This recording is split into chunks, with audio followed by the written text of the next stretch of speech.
Vždy sa mi páči vyvolať práce. Ale dielky sú krytí. Nezdá sa ti? Odviaľ sa ti.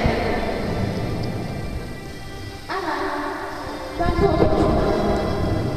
Zdá sa mi, že je to natáča, keď sa mala staré plete.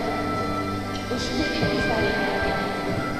Tak čo, ešte o to menenie neprešlo?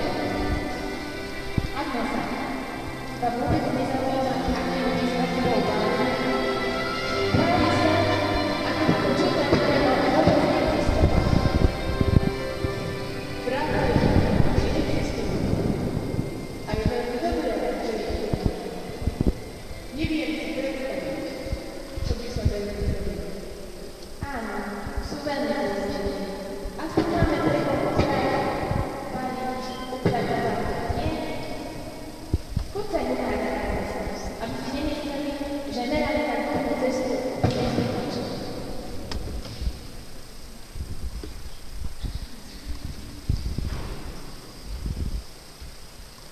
Pane, je to pekné, keď sa muži a ženy ženia a vydávajú. Bývajú spolu a majú spolu deti. Viem, že by sa mi to páčilo. No, cítim, že chceš odo mňa niečo iné. Nezaujímaj si, že jedno zvlášť. Budem o nej premýšľať.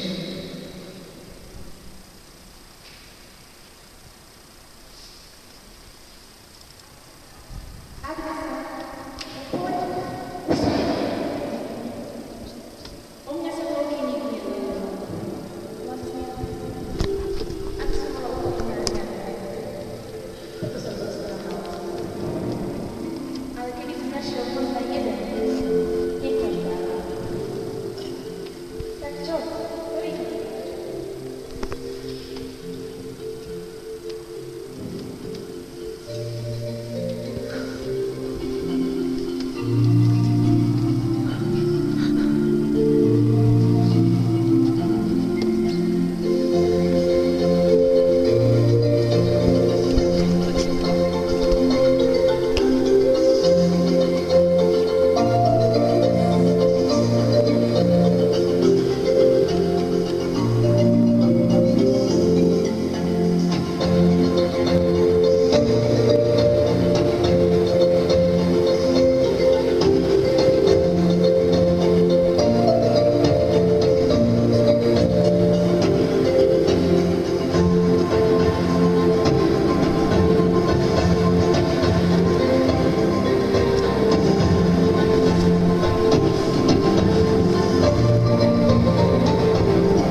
Bože, ako to mám vymyslieť, aby som ich neurazila?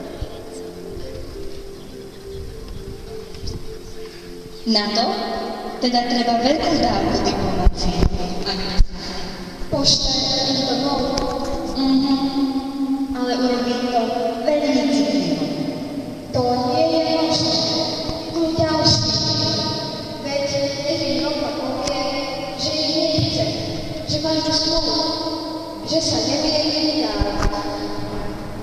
To nie je také jednoduché. V tejto dobe sa všetky dievčatá museli vydávať. A ona sedie k svojim nápadníkom ohľaduplná.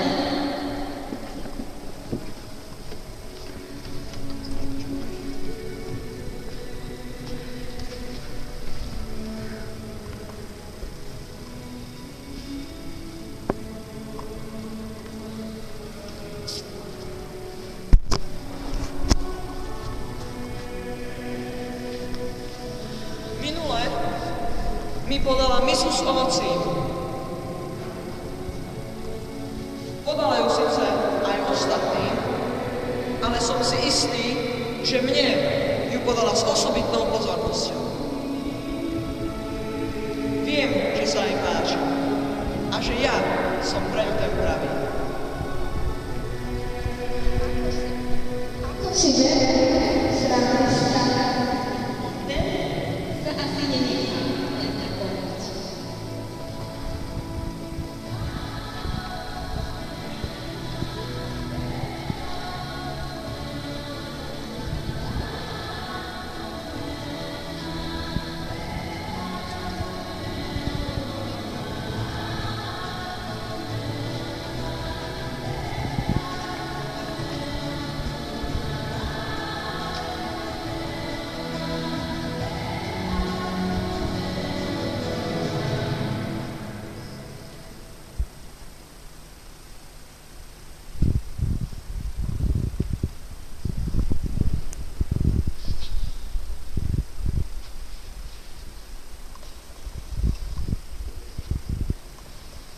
Hlúpe a namyslené dievča odmietla ma.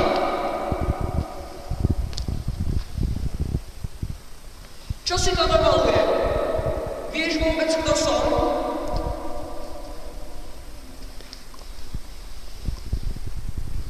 Vraj už má ženíka, ale rodičia o ničom nevedia. Klamárka. Asi si myslí, že po ňu dojde sám cisár.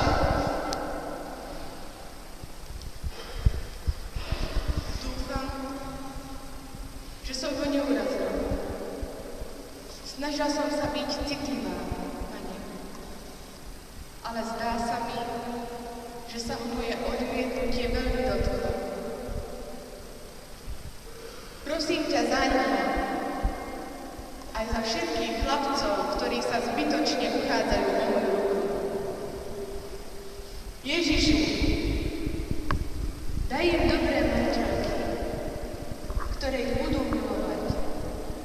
A taktiež ťa prosím o...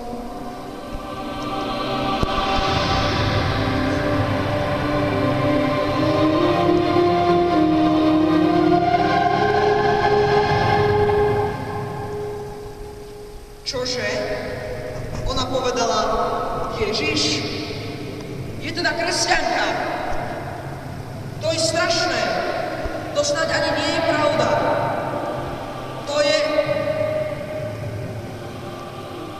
To by mohlo byť celkom zaujímavé. Mám nápad. Hej, je to kresťanka. Patrí do tej damáčky paňcov. Je to len krycí manéver. Odvedte ju pred súd. Možno tam zmení pohľad na vec.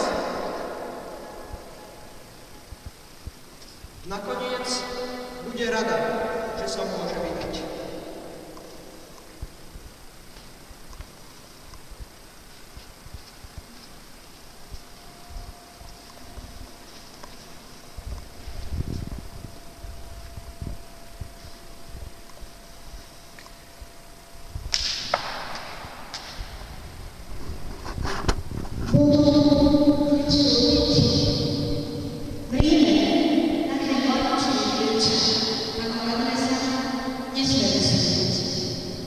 No, sudca je vynagrodený.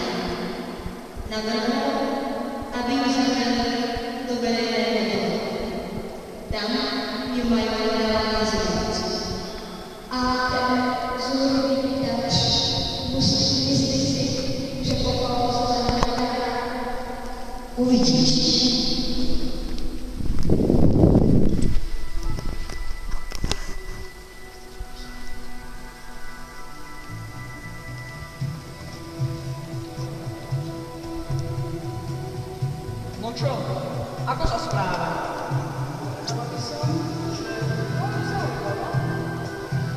zaujíma? Čo? Kričí? Plače? Sľubuje, že sa vydá, len nech ju odtiaľ odvedú. Ani nie. Pustili ste k nej vôbec nejakého muža? Celé tosty. Čože? No, ešte nikdy sme veru nemali toľko zákazníkov. Prichádzajú stále častejšie. Prosím. No, možno zvýšiť na cenu. A čo tam s nimi robí? Spýtajte sa ich. Vyhral som! Vyhral som! Hej, ale len tesne. No čo? Ale vyhral som. Naučil nás na super hru. Vyšporky. Ja som krížik, on je kulička. Je to super hra. Oni tam nechodia viacerí. Celé skupiny. Niekedy im hovorí príbehy, potom im dáva rôzne hádanky a teraz je hitom táto piškôr. Ako? Vyšporky. Poď sa pozerať. Namiesto toho, aby ste z nej vytrúsili všetky tie kresťanské blúdy, vy sa s ňou hráte? Stop! Chcete, aby som na súde udal aj tento váš mizerný podnik? Okamžite ju odvedte do väzenia. Ale teraz ju sudca bude súdiť ako rímsku občanku, kresťanku. O to sa postarám.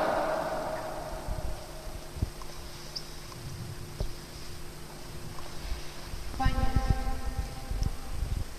ďakujem ti, že si mi pomohol ochrániť moje panenstvo. Už viem, čo znamená tvoja pokoja.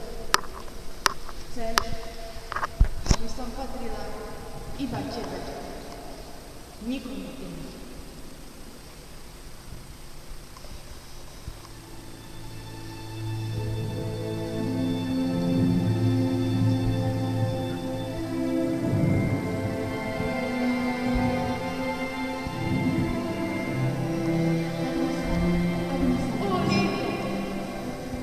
Mne sa sníva, aká som šťastná.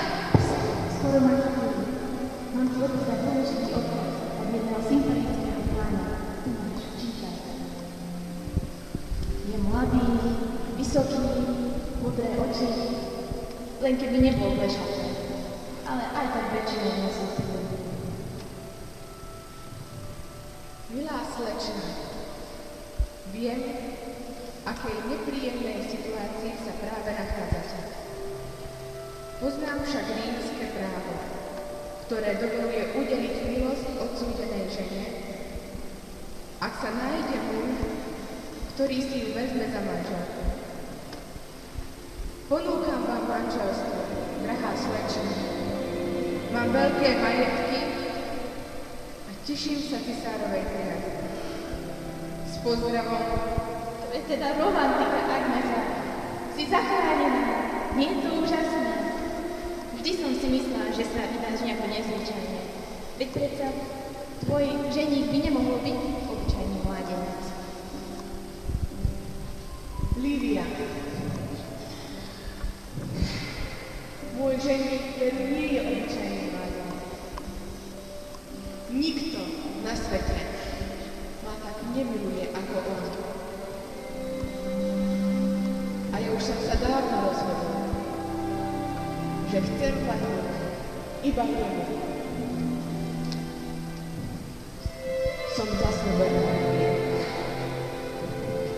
s Ježišom.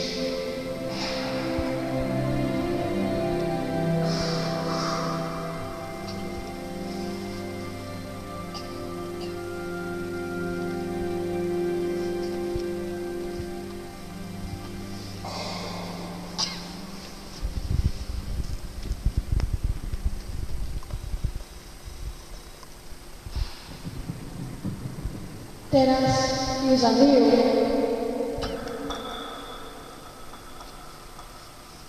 Nedá sa jej ešte nejako pomôcť. Napríklad, že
Ježiša je vážna vec.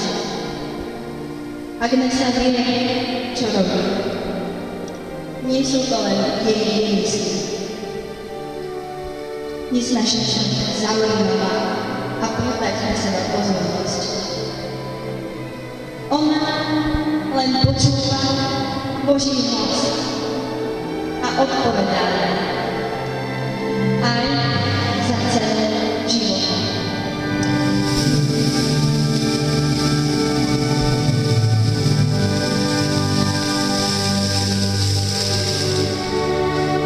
Ešte aj Katka pri tom plakala. No ona sa tešila a nevedela sa dočkať